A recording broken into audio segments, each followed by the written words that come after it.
without wasting a time, we are going to start our remaining chapter number 4 and 9।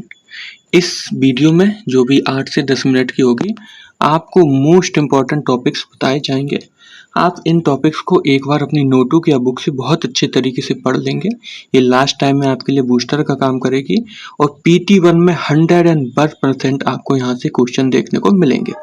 तो बिना किसी time waste किए हम अपना स्टार्ट करने वाले। हाँ, एक बात और यहाँ मैं बताना चाहता हूँ कि चैप्टर नंबर 1 की आपको वीडियो ऑलरेडी दे दी गई है, जो कि मुश्किल से 8 मिनट की वीडियो, वहाँ से आपको डायरेक्टली क्वेश्चन यहाँ पे देखने को मिलेंगे। इसके अलावा एक क्वेश्चन आपका आएगा टाइमलाइन अरेंजमेंट को लेके, उसकी भी 4 मिनट की वीडियो है, वो 4 नंबर का क्वेश्चन होगा। एक आएगा आपको टाइम मेजरमेंट के लिए, टाइम कैसे निकालना है, ठीक है, टाइम कैसे निकालें अलग अलग लॉन्गिट्यूड पे, उसकी भी 5 मिनट की वीडियो, वहाँ से भी आपको 4 नंबर का क्वेश्चन मिलेगा। तो जिन्होंने अभी तक नहीं देखी या ये टॉपिक्स तैयार नहीं करे हुए हैं, वो अपने टॉपिक्स तैयार कर लें, ठीक है। तो इस वीडियो को हम स्टार्ट करते हैं चैप्टर नंबर 4 को, जो कि हमारा है timeline and sources of history. तो इसमें पहला क्वेश्चन ही इंपॉर्टेंट आपका बनता है, सोर्सेस ऑफ हिस्ट्री।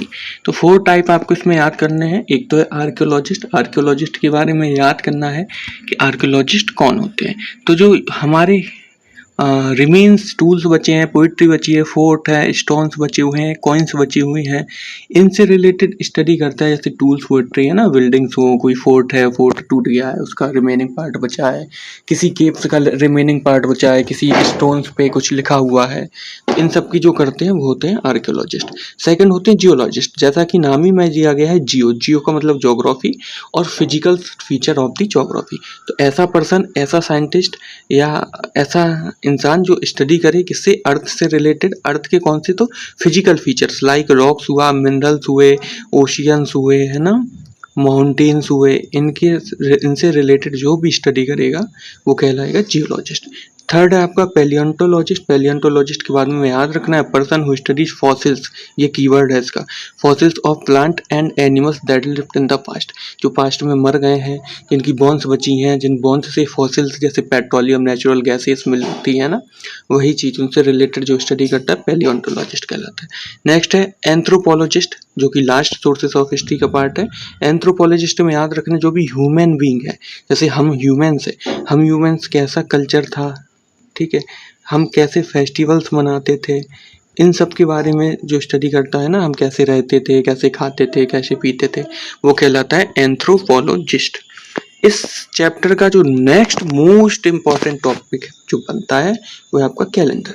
जैसा कि आप सभी जानते हैं, पास्ट में हम बात करें तो आज से कई सालों, हजारों साल पहले पूरे वर्ल्ड में अलग अलग आपके डिफरेंट कैलेंडर यूज होते, इवन एक कंट्री के अंदर भी अलग अलग कैलेंडर यूज होते थे। पर एक दिन ऐसा आया, वो दिन था birth of Jesus Christ. Jesus के बर्थ से पूरे वर्ल्ड ने कॉमन कैलेंडर अडॉप्ट किया, जिसका नाम था ग्रेगोरियन कैलेंडर।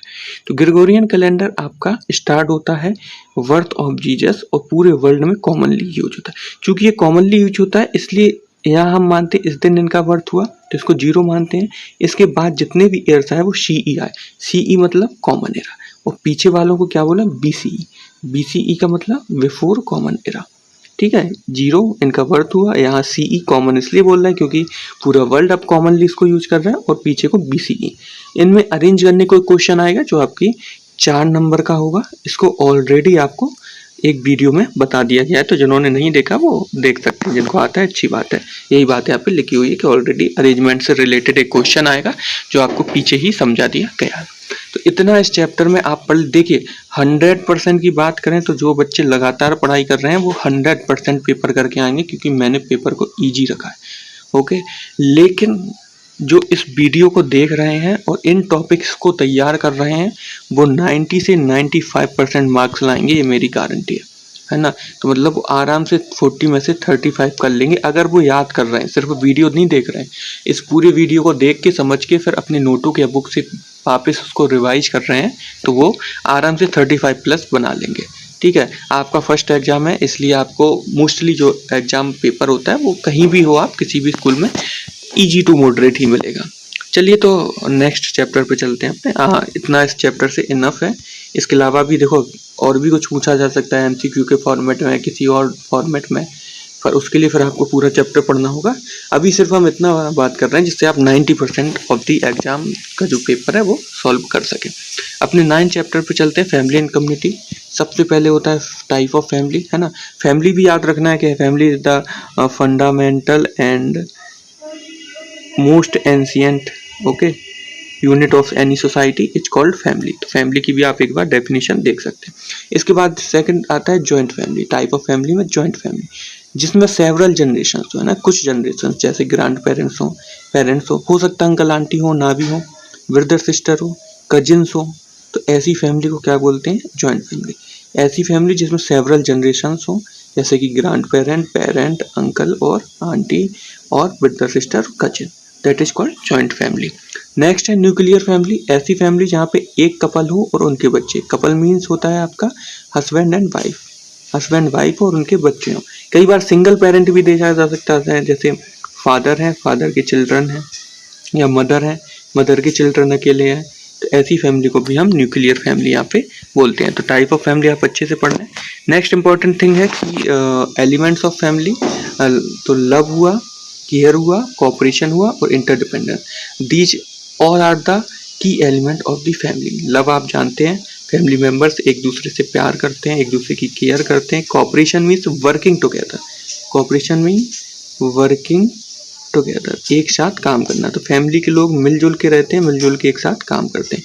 इंटरडिपेंडेंस का मतलब है एक दूसरे पे डिपेंड होना, ठीक है, एक दूसरे पे डिपेंड होना। जैसे हम हैं, हम अपने पेरेंट्स पे डिपेंड है, मदर पे भी डिपेंड है, फादर पे भी डिपेंड है, फादर मदर पे डिपेंड है, मदर फादर पे डिपेंड है। तो सारे मेंबर्स एक दूसरे पे डिपेंड होते हैं। इनको हम बोलते हैं elements of the family. Next है community, a group of people that had minimum one similarity, है ना। जैसे मान लो केवीएन हो गया, तो केवीएन एक क्या है? कम्युनिटी है। ओके, टीचर हो गया, तो पूरे इंडिया की टीचर क्या है? एक कम्युनिटी है। पुलिस हो गया, तो पूरे इंडिया की पुलिस क्या है? एक कम्युनिटी है, ठीक है। तो इस टाइप से लोग भाग क्या बनाते हैं? कम्युनिटी। इसके अलावा 3 वर्ड आपने पढ़े ही होंगे, जो है दान, त्याग, ओके, और नेक्स्ट है आपका सेवा। इनको भी आप एक बार अपनी नोटबुक या बुक से देख सकते हैं। इस वीडियो को ज़्यादा लंबा नहीं रखते हैं क्योंकि टाइम हमारे पास कम है। तो जो भी मैंने क्वेश्चन बताए हैं यहाँ से आपको 100% पेपर में देखने को मिलेंगे। तो इन वीडियो को देखने के बाद वापस से अपनी नोटबुक को ओपन कीजिए और इन टॉपिक्स को याद कर लीजिए, ठीक है। बाकी इसके अलावा जो आपका चैप्टर 1 है, आपका टाइम निकालना है, आपकी टाइमलाइन है, इसकी छोटी छोटी वीडियो डाल दी गई हैं, उनको देख लीजिए। इसके अलावा एक और छोटी चीज़ है मैप के लिए आप चैप्टर 1 देख लीजिए एक बार। चैप्टर 1 में जैसे कि आप पूछें कुछ इम्पोर्टेंट टॉपिक, तो देखिए latitude, longitude, okay, and most important thing is IST आपको प्रॉपर ड्रॉ करनी आनी चाहिए। आपको बता रखी है, आपके नोटबुक में ड्रॉ है। जैसे कि मान लो ये मैं रफली मैप बनाता हूँ इंडिया का, ये कुछ मान के चलते मैप है, तो यहाँ से कौन सी निकलती है? IST, Indian standard timeline. क्या निकलती है? इंडियन स्टैंडर्ड टाइमलाइन, ठीक है, जो कि कितने पे लोकेटेड है? तो आपको याद रखना है कि 82.5 डिग्री ईस्ट में लोकेटेड है। आपको ये मार्क करनी आनी चाहिए, एक बार देख सकते हैं आप इसको। नेक्स्ट आपको याद रखने स्टेट्स, ठीक है, आपने पढ़ रखे होंगे छोटे से कौन सा स्टेट कहाँ है। स्पेशली जो साउथ इंडिया है, क्योंकि नॉर्थ इंडिया के तो सबको आते हैं, तो साउथ इंडिया के स्टेट एक बार आप देख लेना, आपको 2 नंबर का मैप पेपर में देखने को मिलेगा। चलिए, तो वेरी बेस्ट ऑफ लक। हम अपनी वीडियो को यहीं पे ख़त्म करते हैं और thank you very much for watching the video.